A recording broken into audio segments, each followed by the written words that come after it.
Listen up, fellow Democrats. Fight fake news and lies with facts. Save our democracy from right-wing hypocrisy. Keep our integrity, embrace our diversity. Whenever we're down, we always come back. So listen up, Democrats. Hello, everyone. Welcome to Progressive Oregon, a weekly engagement broadcast on progressive issues in Oregon. My name is Larry Taylor, and I'm here with my co-host, Betsy Cunningham. If you'd like to ask questions during the show, you can go to the Uphill Media channel on YouTube and type in your questions into the chat window, and Betsy will relay them to the conversation, and we will do our best to answer them. Today, our show is a recap of what happened last Sunday at the State Central Committee meeting of the Democratic Party of Oregon. We'll talk about what was going on in the Rules Committee, which is really a saga that's been going on for 18 months. And then all of the good things that happened over the weekend, and then upcoming events. So to go to the overview screen, the good news for everyone out there, and this is especially for the Dem exit people, the Democratic Party in Oregon, at least, is improving. We have a dedicated core group of people who have not backed down, have not gone away, and we have made continuous improvements. The most evident piece of this was that the division from 2016 has dissipated. Everything that was proposed on the floor passed, and some of them had a 2/3 vote requirement and a suspension of the rules, which are fairly high hurdles to pass something, and everything passed. The Democratic Party of Oregon took strong positions to address the Immigration and Customs Enforcement Organization. If you remember, Congressman Blumenauer and a couple other members of Congress had sponsored legislation for the abolition of ICE. The Republicans then put it to a vote, and they voted against it because they didn't know how to respond articulately to the Republicans, and they were backed into a corner where they had to defeat their own legislation. We started out writing this resolution a couple of weeks ago, and thanks to the awesome Sarah Wolf, who picked up the ball and ran with it. They finished out the outline. Then in Eugene, they stayed up overnight on Saturday night to get it ready for Sunday morning, and it was passed. So there's a strong core of Democrats who refuse to be silenced, and for all of those who exited because they think that the Democratic Party is just a tool. You know, it all depends on what you consider the Democratic Party. Is it the elected officials? Is it the body of registered Democrats, or is it the State Central Committee? You know, the real answer is it's the State Central Committee, and these are the people that are the protector of the party platform and pass things like what we did last weekend. And so when you talk about the Democratic Party, and if you want to change something, this is where you get involved. And we talked about this a lot in the past. Starts with becoming a precinct committee person and getting involved at the county level, and then that sort of reveals everything else to you. So if you've left the Democratic Party, please come back and join those of us who insist that the Democratic Party belong to the people and not to corporations and businesses. So register now and get involved, because there's some big events coming up in the next couple of months. The Sunday part of the weekend is always a marathon. Let's go to the slide on morning activities. We've added a number of caucuses over the past couple of years to the point now where I believe there are 15, and 14 of them met. And in addition, the congressional district committees met, plus the standing committees met. And all in all, it's a packed morning. So between 8:30 in the morning and 1:15, these meetings met between an hour and a half. It includes things like the Labor Caucus, the Rural Caucus, the Small Business Caucus, the Veterans Caucus, the Environmental Caucus, the Gun Owners Caucus, the Latino Caucus, the new Native American Caucus, the Stonewall Caucus, and the Young Democrats Caucus, plus the Healthcare, Election Integrities, Black, Women's, and Education Caucus, and Disability Justice and Asian Pacific Islanders. So what the caucuses do is they provide an opportunity for people with specific interests to get involved with the party and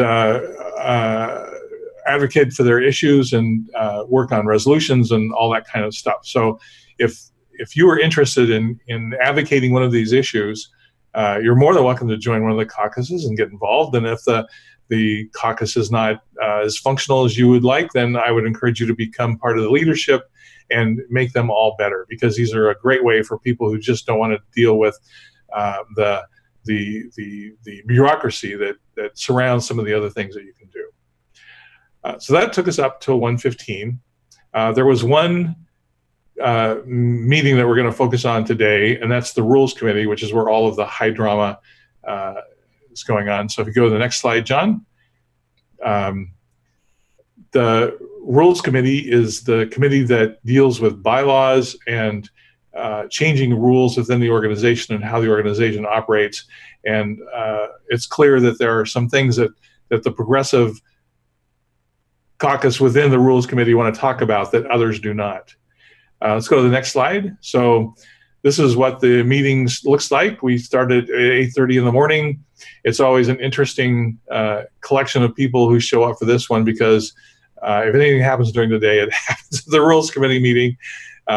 We usually get a couple of the Democratic National Committee delegates watching what goes on. There's usually a couple of vice presidents that show up. The chair of the Rules Committee always has the Democratic Party of Oregon parliamentarian sitting to his side, because this is the committee where people tend to be more up on the rules of parliamentary procedure, and so you need someone to untangle it sometimes and make sure that you're doing what is right. If you go to the next slide, what we're seeing happen is why people hate Robert's Rules of Order. We're seeing the rules used against the membership. We have proposed things over a year ago, and it's clear that the tactic that's been used in the past is being invoked again. So one of the tactics that they used is to avoid taking actions that they don't want to take. They just don't hold meetings.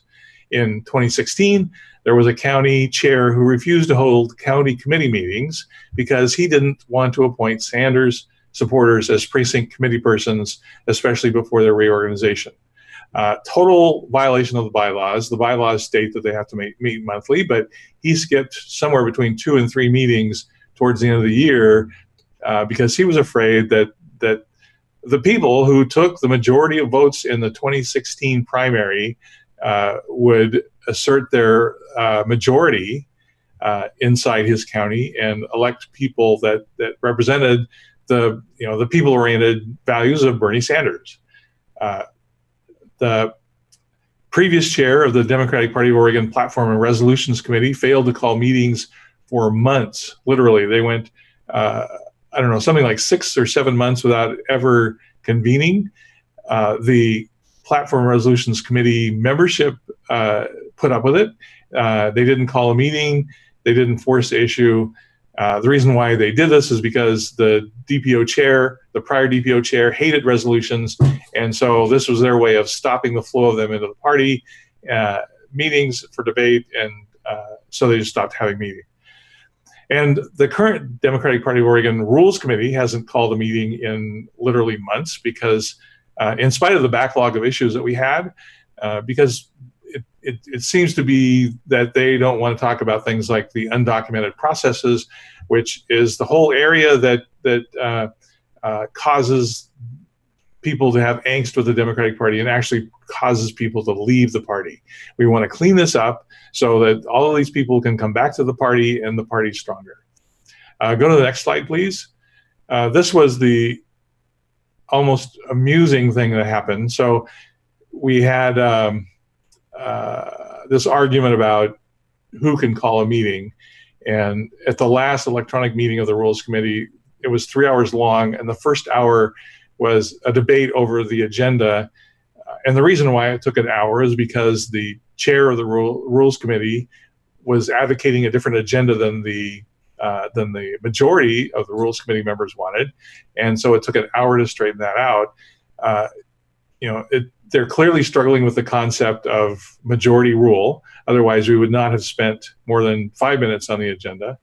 But what happened here was one of the sort of outliers of the Rules Committee came in with his quotes from Robert's Rules of Order and posted them on the wall in handwriting to remind us all why we were there, as if we were not aware of that, and that the rules are here to enable us. And, you know, ultimately we're in violent agreement, and, you know, we are sticking by our guns to make sure that the minority does not overrule the majority in what happens within the committee. So going to the next slide, the overarching problem that we're fighting with is that we had a chair that hadn't called a meeting. The chair resigned. We had the vice chair promoted to chair, still hadn't called a meeting. I sent 2 requests for a meeting. They were both either not read or ignored, but I didn't receive a response. I then sent a request to the chair of the Democratic Party of Oregon saying, hey, was the rules chair on vacation? Because we want to have a meeting and I'm not getting any response. And I got basically an excuse about why we can't meet. So 6 members of the Rules Committee got together and called a meeting. We were told by the chair that we did not have standing to call the meeting. But there's enough of us who understand parliamentary procedure to the point that we knew that that was not accurate. So we held the meeting and we produced standing rules for electronic meetings, which is something that has been needed for a couple of years now. And we distributed minutes of the meeting to all of the members. This is why parliamentary procedure is so important. So the qualifications for a valid meeting are, number 1, proper notice is given, and number 2, a quorum was achieved. A quorum is in the bylaws, and it tells how many people need to attend in order for the meeting to be valid. We gave notice to all of the members of the Rules Committee. Just under half of them decided not to attend, but we had a quorum anyway. They were more than welcome to attend, and we spent 2 hours going over the electronic meeting rules. What Robert's rules say is that the chair should call the meetings, but he didn't, and that's why the membership called the meeting. And any 2 members can call a meeting unless this power is explicitly given to the chair by the Assembly in the bylaws or in special orders. So if the State Central Committee itself decides that they want to give the power to call meetings solely to the chair of the committee, then they can do this, but they've not done it. And if you remember from previous discussions about democracy and how power is allocated, you know, all power belongs to the people in the Assembly unless they hand it out for whatever reason. So the Roberts Rules itself wasn't a great help because it didn't say explicitly that it could be called by on the call of 2 members. But if you look at the book that General Robert wrote, that's a inch-thick volume, he issued it after he wrote Rules of Order because it really explained the parliamentary law underpinning everything that he wrote. It says on page 265, should the chairman neglect to call the committee together, any 2 members have the right to do so, notifying every member of the committee. In the same way, a meeting may be called at any other time after the first meeting, that is, by the chairman or by any 2 members of the committee. Now, this is not clearly as stated in Robert's Rules, but it is there anyway. We've had the establishment member of the Rules Committee issue a pretzel-like contortion of explanation about this, which is totally invalid. We've had 2 professional parliamentarians look at this issue, and they both agree that we had every right to call a meeting, and they also looked at the logic of the establishment member of the Rules Committee, and they said that this person is reading things into the rules that do not exist, and her interpretation of the rules is incorrect. So these are by professional parliamentarians, not by us. Hopefully the blessed day will come when we all have studied it and we all have a common understanding of how democracy works. So the Rules Committee meeting outcome ended up being follow the happy path. So the minutes from the July 30th special meeting that we called were accepted, and the Rules Chair agreed to put the electronic meeting rules to a vote at the fourth quarter meeting.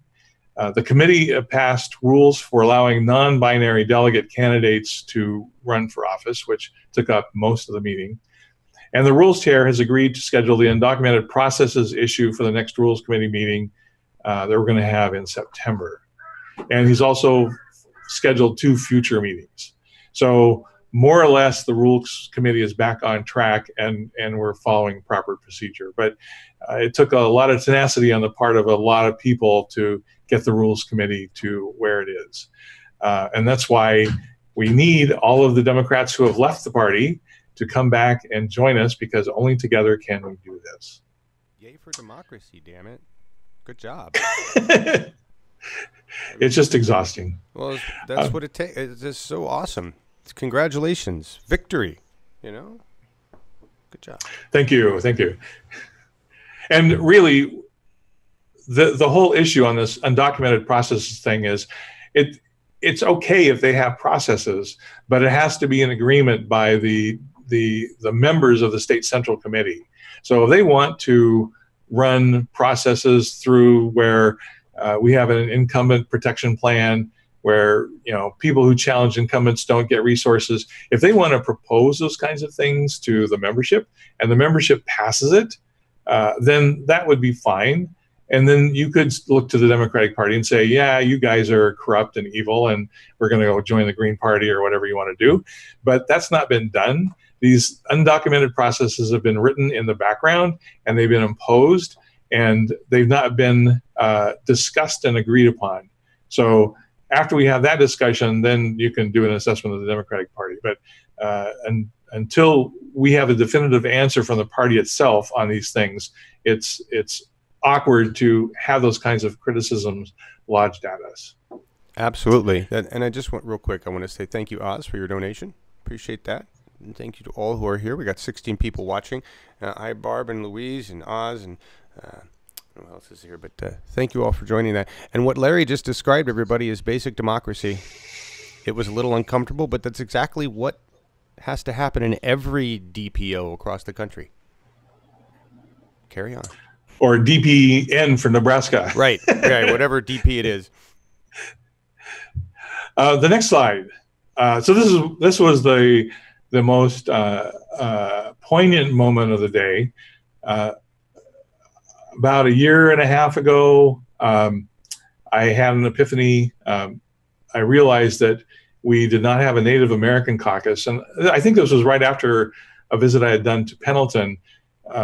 Anton Mintorn was the chair of the Democratic Party of Umatilla County, but in their meeting there were no other Native Americans represented, which I thought was odd, given the population out there. And then I realized that we had a Latino caucus and we had a Black caucus, but we didn't have a caucus for Native Americans, and they certainly had issues that needed to be represented within the party. So I started pitching the idea, and either Valdez heard about it from me, or he had an independent epiphany himself. But we started working on the Native American caucus together, and we got the concept approved at the executive committee, and then Valdez took the ball from there, and he started consulting with the Native American leadership across the state, trying to gauge the interest in forming this, and they got together and they put together the bylaws of the committee, and the bylaws were passed the last meeting. And in the afternoon of the last meeting, the concept of the Native American caucus was accepted. And so this was the first time that the Native American caucus met, and they elected their officers. Go to the next slide, please. So Karina Miller is the new president, who is an awesome Native American activist. And I was delighted to see her get in that position. Just about everyone in the room was of Native American heritage. And one of the things that Valdez stated at the introduction of the meeting was, the hope is that this does not become just another way stop for Caucasians to to get involved, but really have a Native American caucus where a strong majority of the membership are Native Americans, so that their issues can be represented and worked on by themselves. The woman who sat in front of me told a story about her father walking in on a parade of people who were basically protesting the presence of Native Americans in their area, and how she was shocked that her father was walking in this. And it was one of those poignant moments where you end up being speechless. But that was why she was there, to turn around these kinds of issues. People talked about things like violence against women can be prosecuted on the reservations if they're committed by Native Americans, but if they are assaults committed by Caucasians, there's no real jurisdiction to pursue that kind of thing. And so those are the kinds of issues that they're going to be pursuing. So congratulations to Valdez for shepherding this and getting the Native American Caucus birthed. And under the leadership of Karina, I think they're going to do great things. Then at 1:15, let's go to the next slide. We get to the mother of all meetings. The meeting this time was in Eugene, Oregon, at the Lane Community College. There were 117 delegates from all across the state attending. And the meeting began at 1:15 and ended at 5:20. And this is a picture of basically what the meeting looked like. The chair is at the podium in the middle, and that's where she stood for the entire duration of the meeting. The secretary is off to one side with the parliamentarian, and then on the other side is the treasurer, and then Valdez Bravo. It looks just like the convention meeting. There's a pattern here. No matter what where we have the meetings in the state, they all look like this. So let's go to the next slide. The really heartening news was that if you watched the last show, we talked about 4 problems that might come up. So the credentialing committee did a great job on resolving the issue of credentialing people who arrive late. This is an issue that's been percolating in the background for a couple of months. People would drive a couple of hours for the meeting. They would show up 15 minutes late, and the credentials committee was denying them credentials to participate in the meeting, and it was pissing people off. We realized that attending a meeting and voting and speaking is a core right of being a member of any democratically run organization, and that this policy was not approved by the state central committee. So either they would have to have a special rule passed saying that they could cut off credentialing and deny people access to the floor, which would be a pretty egregious special rule to write, or they would have to come up with an alternate process. The credentials committee convened, and they figured out how to solve this problem. So we did not have the issue of people not being credentialed. And I think it was one of the reasons why we had such a happy meeting, is because people's rights were being respected. So thank you, Credentials Chair, for doing that. Going on to the next slide, the major part of the meeting was spent on ballot measure positions and resolutions. So the ballot measure positions were first. The ballot this coming November is going to be chock full of things to vote on. The first one was probably the most debated, and it was about allowing local governments, or allowing local governments to work with nonprofits and businesses to build affordable housing. There was a lot of concern about what the definition of affordable housing was, because that wasn't clear, and people didn't want to see this just being another opportunity for the construction industry to make a bunch of money, but not really serving the people that are living in the streets, which is really the ones who need affordable housing most. But it passed. That's going to be Measure 102. Then we had 4 no votes. The forces of darkness have been active this past year. So 103 adds a permanent tax loophole to special businesses, and I believe this is the one that's being promoted by the food industry to exclude food from a sales tax, even though we don't have a sales tax. This is a preemptive strike at that for the day whenever we should actually pass one.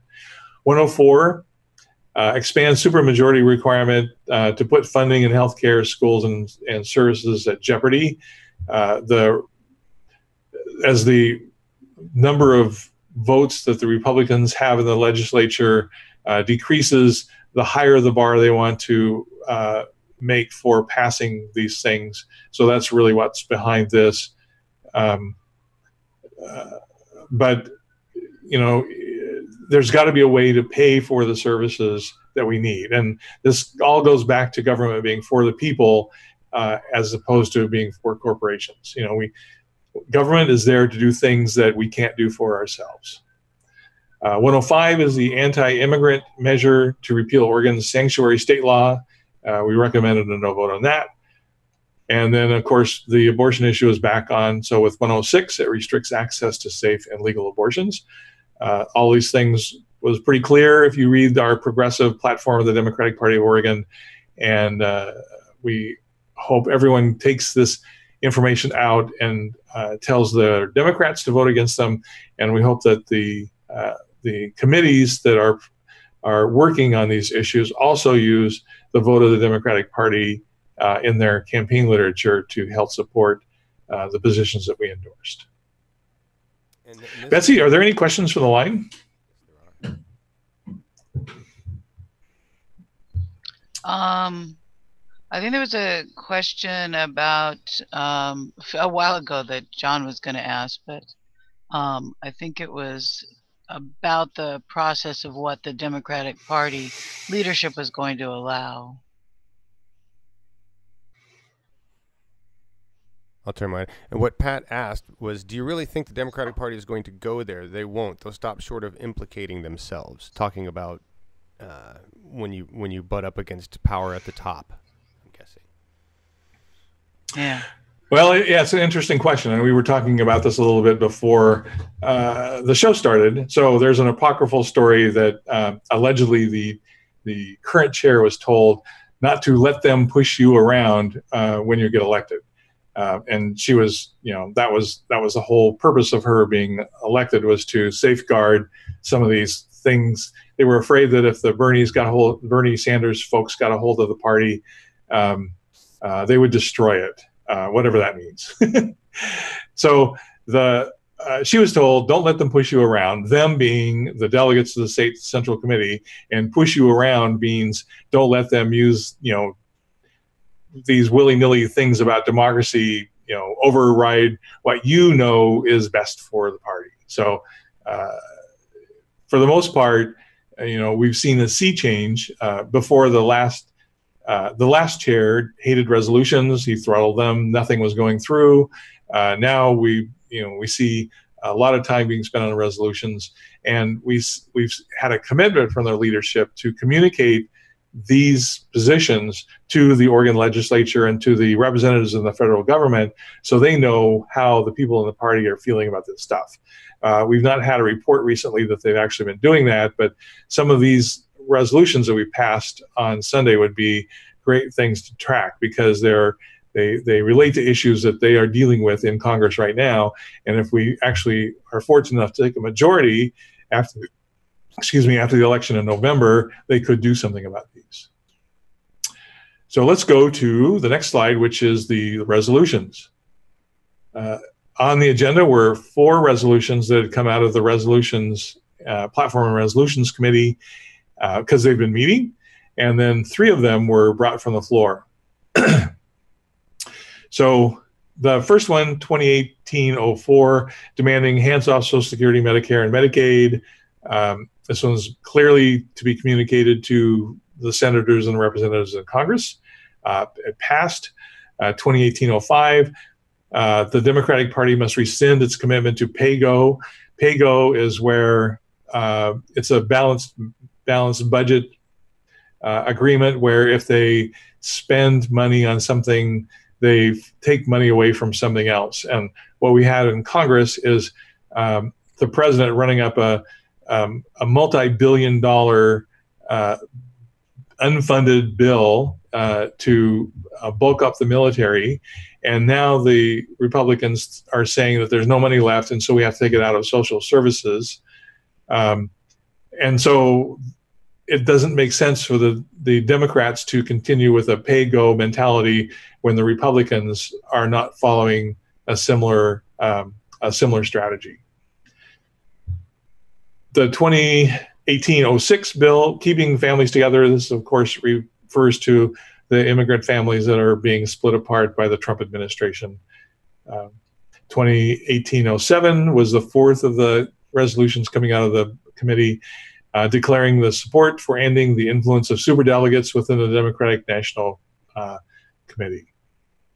And that's going to be voted on either this weekend or next weekend when our delegates convene at the quarterly meeting of the Democratic National Committee. At 4:15, it felt like we were getting close to adjournment. And then the chair opened up the floor for new business, and we had 3 more resolutions arrive, and they were all important. And so people hung around to make sure that they were given due consideration. Because these came from the floor at the last minute, it required a suspension of the rules, which is allowed in the bylaws for this particular action. The first one was a resolution for humane immigration and enforcement. That was the nice title. The former title was Dismantle the Agency of Immigration and Customs Enforcement. This is the one that the team spent all of Saturday night writing.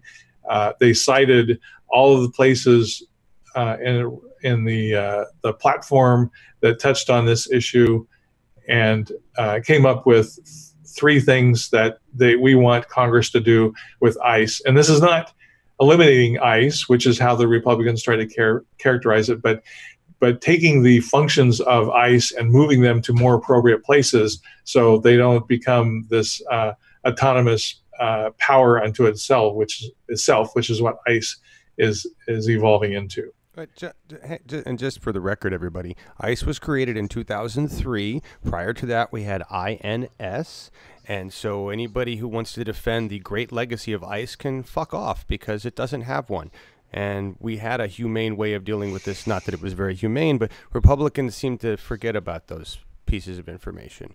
Just wanted to throw that in there. And hey, Al, thank you for joining us. And real quick on Pat Hacker's statement, everybody. I just got to say this because they're having a nice conversation in the chat, Larry. The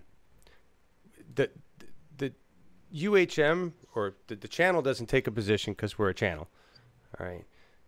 The opinions being expressed here are Larry's and mine as human beings. So the channel is the channel. This is the Progressive Oregon Show, and the information we talk about is the choice of Larry and myself and Betsy. All right. So let's just separate those things. As to whether the Democratic Party is the solution, no, that's not what we ever said. I think working within the Democratic Party is part of a much bigger solution that's going to involve everybody. And I've seen results working with Larry and Betsy and others in the Democratic Party, but I've only seen the results at the local level. And I really think that's where everybody needs to look for results. Instead of looking at Twitter at the national level, I see results, and Larry's talking about results right now within our Democratic Party. So when people say, well, how can Dems be the solution? We're talking about them right now. All right, carry on, Larry. and the other part of that is, you can invest a lot of energy into a minor party in Oregon, but they have no members in the legislature. And so how do we even get a bill sponsored? For the past 20 years or so, the Democrats have been the dominant party in the legislature. And so if you want to get things passed, the easiest way to do that is to go with the people who control the power in Salem. And so that's why the Democratic Party is the tool through which we are working. And, all of us who are progressive Democrats believe that the party should be the party of the people, because we know the Republican Party is not. And there's no other party that has the ability to affect change. So you're more than welcome to leave the Democratic Party, but how are you going to translate your energy into actions that produce results? Yes, leave the party if you want. Don't leave democracy, because what I've seen is when people engage in the democracy in their party, it changes and it makes the party better. The second resolution that was passed, protecting labor and environment, if you read the details of the resolution, it's really about the Democratic National Committee reversal on accepting money from the fossil fuel industry. This irritated many Democrats that they would do this. And so this was a resolution that our representatives to the Democratic Party can take back. And then the third one was a call for no police or security organizations involved with schools shall be cooperating with immigration and customs enforcement. There was a rumor that in the Salem area, the ICE was trying to work with the campus police and the high schools for finding more people to deport and separate from their parents. And so this was a resolution opposing that. All amazing stuff. It took us until 5:20 to get all of this stuff passed, but we did. How can I just ask, like those three resolutions were all like put together on Saturday? They were put together at the last minute. If you have these things done in advance and you submit them to the committees, it's a easier process to get them considered before the floor. But these three were last minute resolutions that people wrote and walked in. I don't know when they started the second and third ones, but I know the one about the ICE, dismantling ICE, had been in the pipe for about a week and a half, but they really put their heads together and made it a solid resolution Saturday night. And then they went to Kinko's or wherever and had it printed up and had copies for everyone when we met on Sunday. Well, for one, I'm glad all three of them were presented, and I'm glad that they were, discussed. Yay.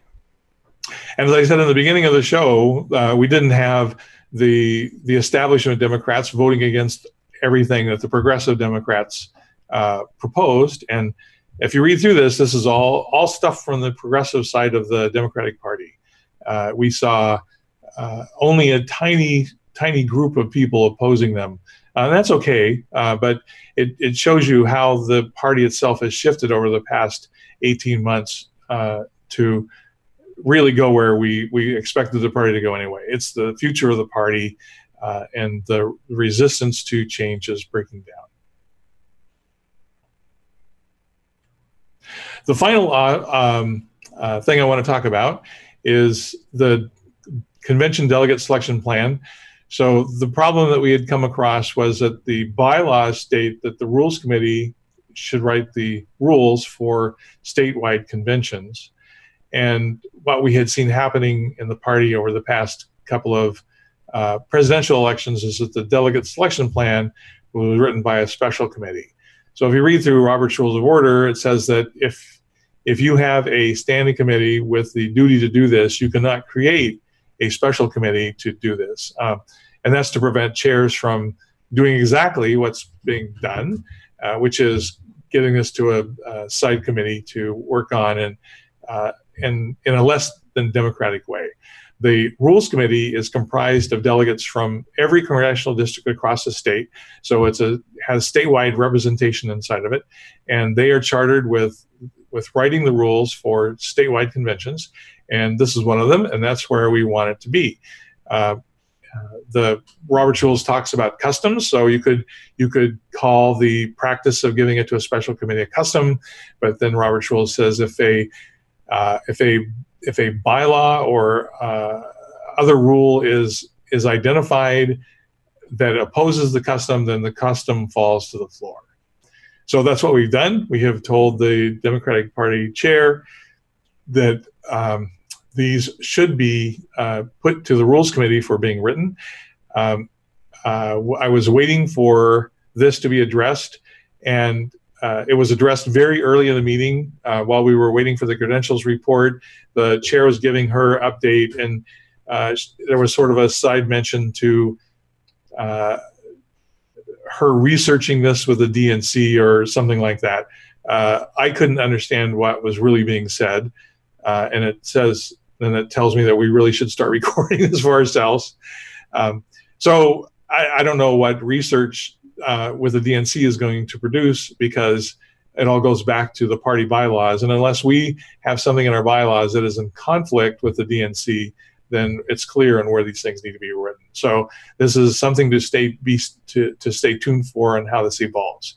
And the reason why this is important is that there were two things that were done incorrectly last time.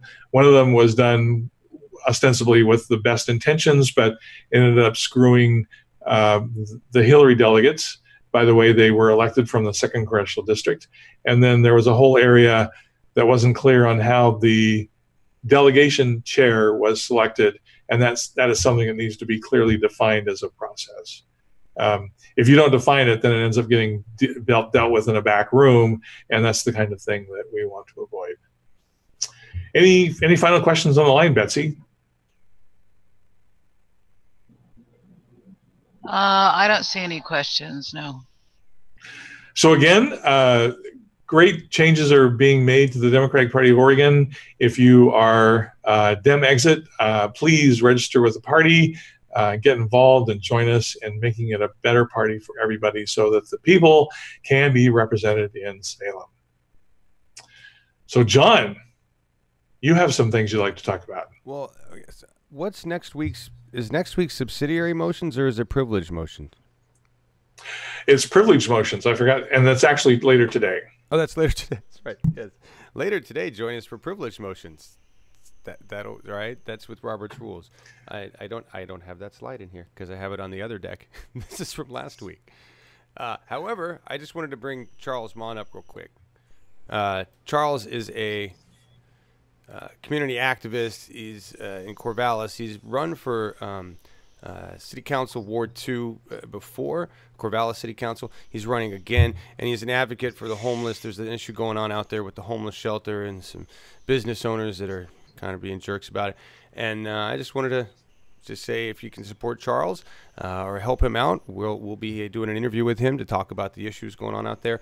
But Charles is an example of a person working at the very grassroots level. He's run for office several times. He's been defeated several times, and he just keeps chugging. And what he is a champion. And now he's seasoned, and he will be able to rise in the ranks, and as he rises in the ranks of Democratic Party, and he will do more for the people. And so I just want to thank Charles, and if you can support him, please do. And what else did I want to talk about? Wednesday we will have our completed incumbent list, and we'll be looking at the opposition research, which we finally came. That's better than targeting. Opposition research that we've been doing. I've uncovered all sorts of interesting things.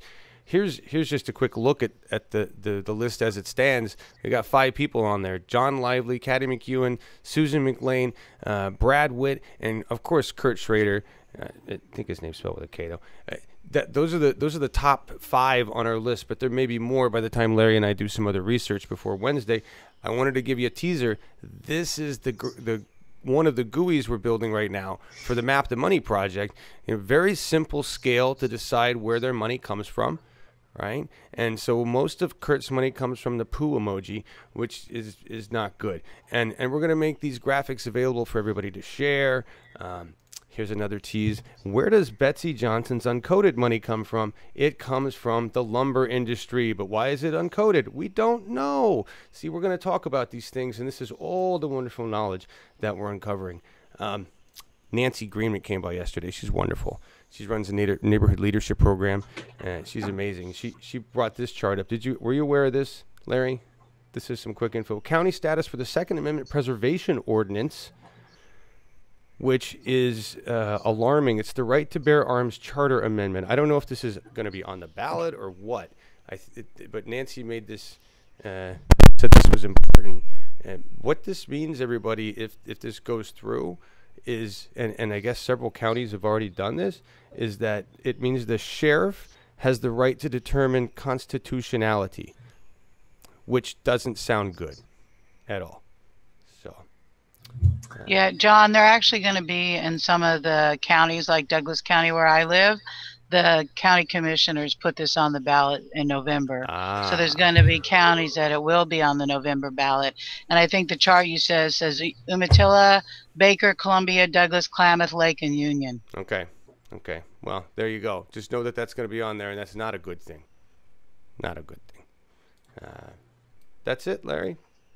Upcoming events. We got anything else you want to talk about? You have a list here. Is this accurate? August 30th? Yes. August 28th? You want to talk about any of these real quick? Yeah, just a quick overview. So, again, August 28th is the last date to file for the November 6th election. There's still municipal positions for people to run for, just like Charles Mon is. It's much better to run for an office like city council if you're a first timer, as opposed to running for the U.S. Congress. So, find out, run for a local office, get your resume built. It's a better way to approach this than because it's really not working out for Donald Trump being president. There's a excellent example of someone outside the system trying to figure out how to run things. Yeah. So the last date to file is August 28th. 2 days later is the voters pamphlet statement. That's always a surprise to first timers. If you don't get a voters pamphlet statement, you're really hobbling your campaign from being successful, because that is a primary source of information for candidates. October 28th is when the ballots get mailed. And then we have this year's general election on November 6th. And on December 2nd is when we have the final State Central Committee meeting of this biennium. It'll be somewhere in the Portland area. Then on February 23rd and 24th, most of the new chairs that will be elected by then from the counties. So this will be a weekend retreat for the new chairs and vice chairs and returning ones. Then on March 16th and 17th is the DPO reorganization meeting, and that's where we have an opportunity to elect officers, either re-elect existing ones or elect new ones to replace the existing ones for chair, the two vice chairs, and the secretary. Big meeting coming up. So check to see what your local positions are for being elected.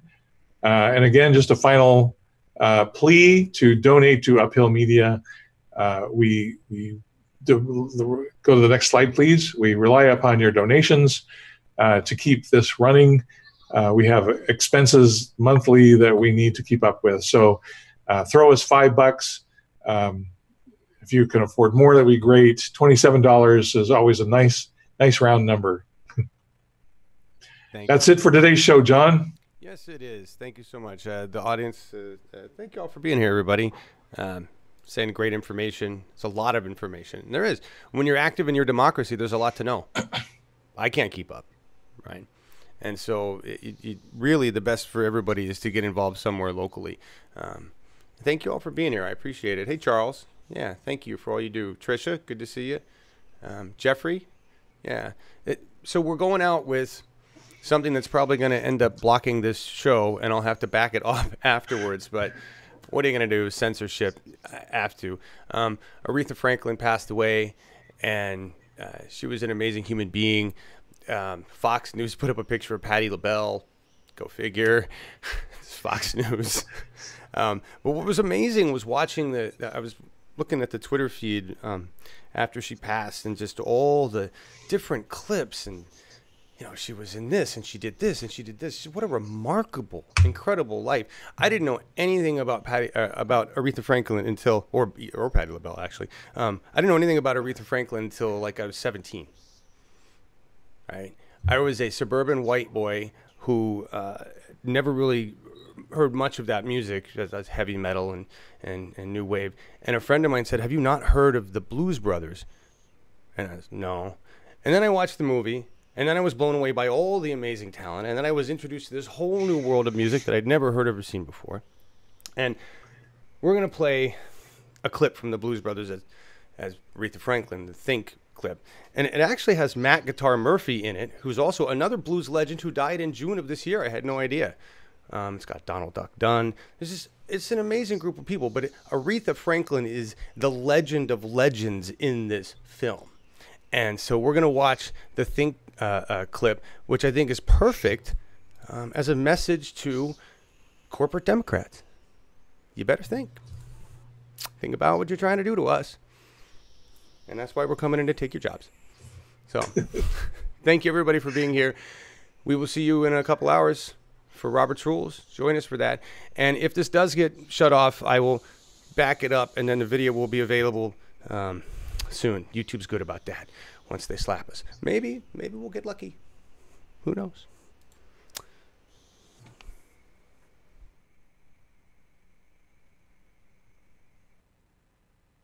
You better think about what you're saying. You better think about the consequences of your actions. Oh, shut up, woman.